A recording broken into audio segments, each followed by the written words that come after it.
What's your worst catfishing story?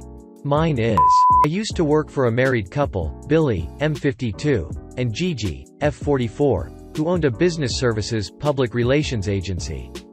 It lasted more or less for a year. They seemed nice and humble, but in reality, they were shady and untruthful. The company began to falter because of poor management and zero intention to prioritize. Billy was your baby-faced next-door neighbor type. He looked about 10 years younger and had a kind smile. He was soft-spoken and had an artistic and creative flair to him. Gigi looked matronly with a Mother Earth incarnate attitude towards her children. She prided herself on being ruthless when it came to giving her family only the best. She could be really nice when she wanted to, but I found out early on that she was 100% apt at gossip and being two-faced. The company's constant changes were a red flag. They went from business services plus PR agency to IT provider, to a business incubator, to indie beer partners. What I'm trying to say is that they tried to dip their donut on everyone's coffee, figuratively. Some of us had no real way to escape. The lady working next to me was already 67 years old and scared that no one would hire her. I wasn't in a great place either. We were 8 employees in total. They wouldn't lay anyone off because they believed that the employee should quit. They paid us only a portion of our salaries, incomplete weekly payments. Employees would run for the hills once they found a better job. Some of us were stuck. It was horrible. Then, they would pay the normal rate for a month and then do it again. They never cut down on their luxury expenses, so the wife would post her shopping sprees or arrive in a new car like it was nothing. Zero empathy. Very insensitive. The husband was obsessed with making it big time. So much, that he sometimes failed to see an opportunity right in front of him. He said he was Coca-Cola's brand manager. I swear I looked it up and could never find any reference. Gigi had a display full of small local magazines, mostly about design and architecture. They were very proud to be a team member, but in reality, they just helped them print 2 issues. They wanted big business only, but in the meantime, looked down upon tangible potential clients. Like the young Latino couple who showed up trying to learn more about their services. They seemed lost, because they wanted someone to help them set up a coffee business and had no idea how it was done. I talked to them and helped them into the waiting room. They even showed up with their baby in a stroller. That means they must have driven by and decided to come in. An impulsive client should be retained. The guy said his grandpa had a farm and he wanted to create an import-exports company. Once Billy showed up, he listened for a bit, then kind of gave them an abrupt dismissal. That was a dick move because that couple opened their own business with someone else and even have a FB page. It could have been Billy. Billy lined his office walls with posters of Steve Jobs and Elon Musk. His wife, the chief enabling officer, put up signs on each room. The main employee area was the machine room, Billy's office was the chamber, the conference room was a meeting of the minds. Every time an employee disagreed with Billy during a brainstorming session, Gigi would call them aside and tell them that, Billy is your boss. You need to know that he is brilliant and a genius. I want him to have that taste of success. I experienced that firsthand.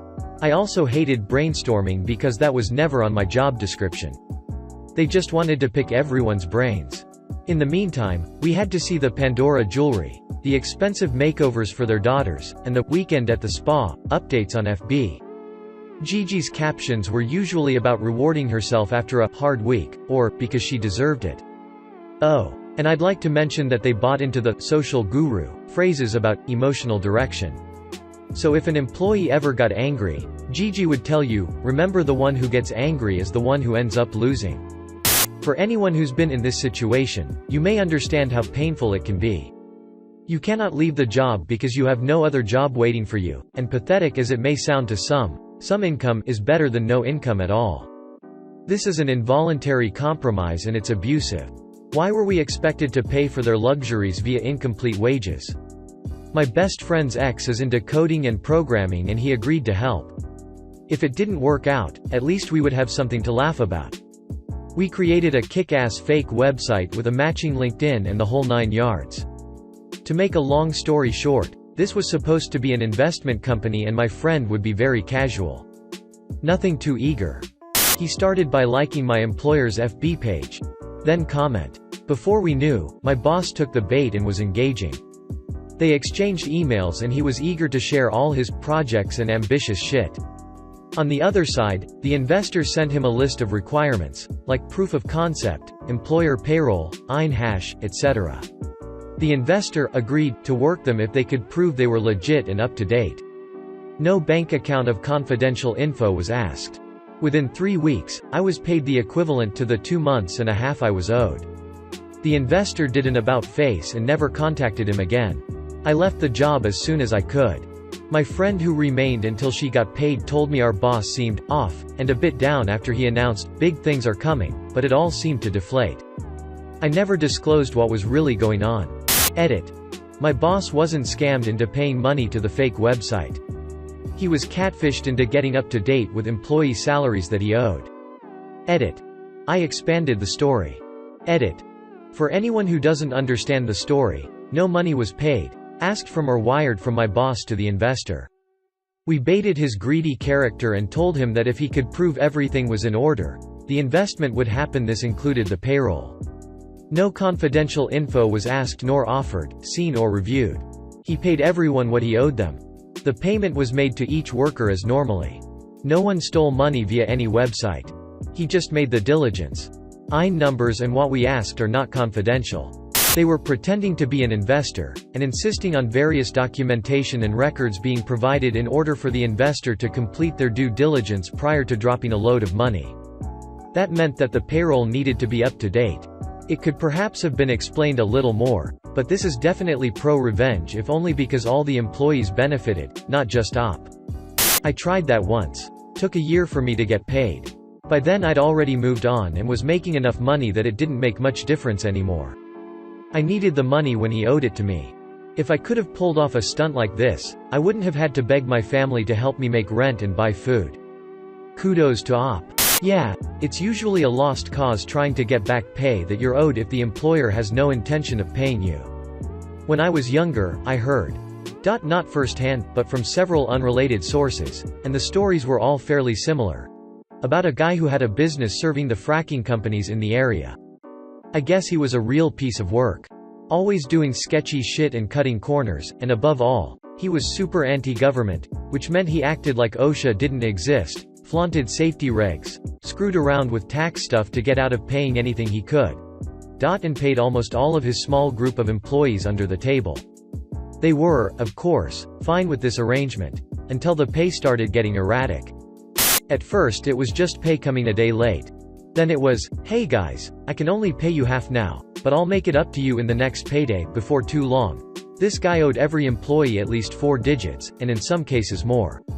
Nobody knew for sure, but they figured one or more of his bigger clients found out about how he ran his business and ended their dealings with him. Of course, when you do business like this guy, there's no contacts, so people can just walk away from an agreement, and you're not gonna sue. Anyway, eventually, the owed back pay reached a tipping point, and his crew confronted him about it. And he had the audacity to basically tell them to shut up and get back to work. He'd pay them when he damn well pleased. Well, within the next few weeks, I guess over $50,000 worth of his equipment somehow ended up damaged beyond repair. One work truck randomly burst into flames and was a total loss. A mysterious number of windows ended up broken, and one truck even just vanished, with the worker who was driving it inside. Never to be heard from again. Within a few weeks he'd had most of his shit broken or stolen, and literally all of his small crew just quit answering their phones. He was into so much shady shit that he didn't even pursue any of his crew. He just declared bankruptcy or something, sold what was left of the business, and his house, and that was basically that. That's a fitting story for this sub. I like it. My issue was with an under-the-table cash employer as well, but he made the mistake of writing down my pay rate and hours, but couldn't prove that he'd paid me like he claimed he did. BC definitely didn't, so the gov froze his assets for a year until he paid me. I admit, I took pleasure in it, even if it took too long for me to get my money. I took it as asking for all this info. The boss had to make sure his finances and payroll were in line, so he quickly paid all the staff the money they were owed, so when he sent over the paperwork it was all good. Investment company, then ghosted boss. The actual payroll info retrieval was not how he got paid, but because the payroll had to look good he had to get paid